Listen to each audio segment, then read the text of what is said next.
জনগণের ক্ষতি করে সেই সকল পণ্যের উপর বাজেট বৃদ্ধি করেছে। মানুষের মৌলিক চাহিদা যেটি খাদ্য, অন্ন, বস্ত্র, বাসস্থান, সে চিকিৎসার জন্য যুগান্তকারী সিদ্ধান্ত নিয়েছে। জানেন তো আমাদের একটি রিং করার হাটের 1.5 লক্ষ, 2 লক্ষ, 3 লক্ষ টাকা দিত। আমাদের জনাব তারেক রহমান বলছেন না 50 থেকে 60,000 টাকায় গরিব বাস্তবায়ন করবে। কৃষি বন্ধব দেশ, কৃষির উন্নয়ন দেশের উন্নয়ন। তাই কৃষকের ঘাটতি উন্নয়নের জন্য আমাদের দেশে যত কৃষি যন্ত্রপাতি আছে সবাইকে ট্যাক্স মুক্ত করে কৃষি বান্ধব বাজেট ঘোষণা করতে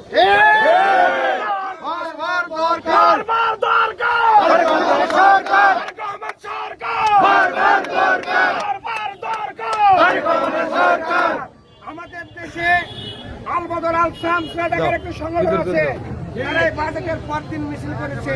এটি নাকি একটু ধোয়া বাজে। ওনার মনে হয় খুশি হতে যদি সিগারেটের দাম কমাতে, যদি মদের দাম কমাতেন তাহলে হয়তো ওনারা খুশি হতেন। দেখেন আমাদের সরকার মুখে যেটা বলে সেটাই কাজ করে।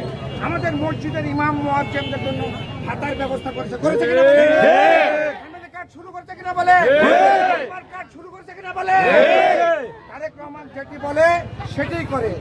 তারপরে দেখেন বন্ধু আমায় জাদু করেছে, গানটা শুনেছে? আমাদের মাহাথির মোহাম্মদ লাল গালিচা সম্বোধনা দিয়েছে, বলেছে এদেশে 2 লক্ষ শ্রমিক যে বন্দী আছে তাদেরকে অনতি বিলম্বে ছেড়ে দেওয়া হবে। সিদ্ধান্ত কিনা? বাংলাদেশ থেকে 70 থেকে 80,000 টাকায় মালয়েশিয়ার শ্রমিক নিয়োগ করা হবে। সব ভালো কাজ না খারাপ কাজ? আমরা তো 30টা প্যারেজের গল্প শুনেছি। আমরা বিগত সরকার ফ্যাসিস্ট সরকারের সময় ওটার কল্পনার মধ্যে ছিল না। আমাদের জনাব তারেক রহমান সে চিনে গেছেন, লাল গালিচার সম্বোধনা পেয়েছে, এসেই বলেছেন এখানে 30টা প্যারেজ নিজস্ব অর্থনে হবে। ভাইরা আমি বলতে চাই বাংলাদেশ জাতীয়তাবাদী দল সারা দেশে সুসংগঠিত। আমাদের দেশের সরকার জনবান্ধব সরকার, আধুনিক সরকার। তাই বাগমারা উপজেলা উন্নয়ন করব। উন্নয়নের জন্য বাংলাদেশ জাতীয়তাবাদী দল অতীতেও যেমন ছিল এখনো আছে, ভবিষ্যতে থাকবে। তাই আমি প্রশাসনের দৃষ্টি আকর্ষণ করে বলতে চাই, আমি কারো দোষ ত্রুটি দিতে চাই না। আপনারা আরো আধুনিক হন, আরো জনবান্ধব হবে। বাগমারা উপজেলায় আমাদের যেন কানে না আসে এখানে কোনো মদখোর মাতাল বাস করে কেউ যেন কোনো কৃষি পুকুর খনন করা না হয়। খনন হয় তাহলে আমরা জানবো হেকু কালাম যেভাবে খনন করেছে আমাদের এই জামাতে ইসলামের এই যে এমপি, উনিও মনে হয় হেকু কালামের মতো করে পুকুর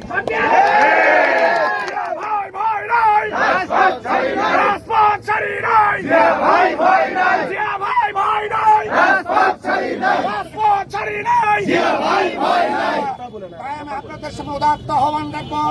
আমাদের সরকার জনাব তারেক রহমান সাহেব উনি বলেছেন চাঁদাবাজ কোনো তোলেন না, চাঁদাবাজকে উনি পছন্দ করেন না, উনি মদখোর মাতালকে পছন্দ করেন না। আমি জানি আমার বাগমারা উপজেলায় এমন কোন চাঁদাবাজ আমার সংগঠনে নাই। আমাদের দলের মধ্যে কিছু গুপ্ত যারা জামাতে ইসলামকে ভোট দিয়েছে মনিগঞ্জ আসলে পাক কেটে নিতে চাই। তাদের উদ্দেশ্যে আমি বলতে চাই, আমি জিয়াউর রহমান জিয়া, আমার একটি লোকের গায়ে যদি হাত দেওয়া হয় এতে আমার মাথার মধ্যে থাকবে। আজকে হোক, কালকে হোক, পরশু দিন হোক, সেই মারের প্রতিশোধ কিন্তু আমি নিব।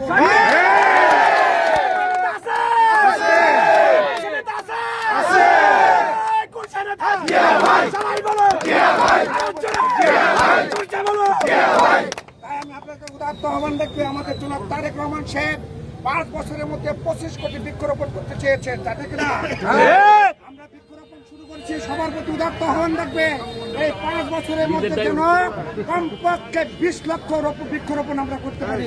সকল নেতাকর্মীর প্রতি উদাত্ত আহ্বান রেখে আজকের এই আনন্দ মিছিলে সকলকে উপস্থিত হওয়ার জন্য আবার উপজেলা পরিষদের পক্ষ থেকে ধন্যবাদ জানিয়ে কৃতজ্ঞতা স্বীকার করে সামনের দিন অতীতেও ছিলাম, আজই আছি, ভবিষ্যতে থাকবো, একসঙ্গে ছিলাম, একসঙ্গে থাকবো। 5 বছর পর আবার নির্বাচন হবে, সেই নির্বাচনে অবশ্যই অবশ্যই ধানের শীষকে বিজয়ী করবো। সকলের সুস্বাস্থ্য দীর্ঘ কামনা করে আমি আমার বক্তব্য শেষ করছি। আল্লাহ হাফেজ। বাংলাদেশ জিন্দাবাদ, বাংলাদেশ জাতীয়তাবাদী দল জিন্দাবাদ। শহীদ জিয়া অমর হক। আমাদের দেশের হচ্ছে আমাদের মা খালেদা জিয়া মোবারক, তারুণ্যের অহংকার, আধুনিক প্রধানমন্ত্রী, আমাদের প্রিয় নেতা জনাব তারেক রহমান। জিন্দাবাদ, জিন্দাবাদ, জিন্দাবাদ।